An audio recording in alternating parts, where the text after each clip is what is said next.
Extra rice ka, dalawa, bali tatlo na. Sige. Eh yung gravy pa, napakasarap. Extra rice ka na naman, isa. Apat na, master. Ang dami naman nun, tayo hindi ko kaya ubusin yun. Sige, order ako ng manok, tol. Titigman ko yung manok nyo. Solong sisig. Ayan o, tinimbang.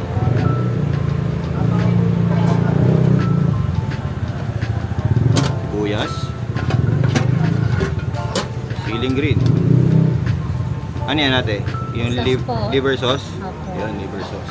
Special sauce. Special sauce ng crispy sisig. Ah, dine-in.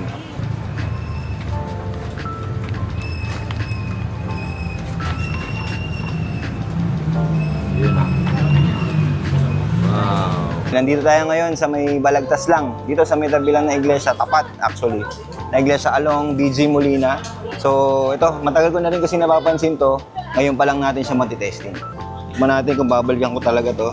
Kasi sabi ni Kuya, babalik-balikan ko daw eh. Sige, syempre gagawa natin ng tausawan yan. Malapot yung sabaw nila. Tikman natin.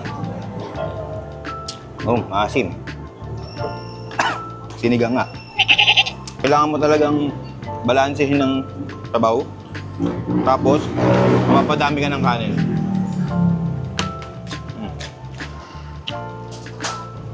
Sarap. Pwede. So, alin ba sa dalawa yung mapipili natin dito?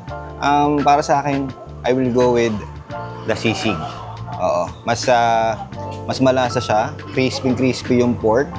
Tapos yung ceiling green, maganda yung, may anghang eh, yung ceiling green niya. So, mapapadami ka ng kanin. Di ba? Malasa. This is one of the best na sisig na natikman ko dito sa Marikina. O ano, paano? Ubusin na namin ito ni Mami. Tara. Sa tagumpay.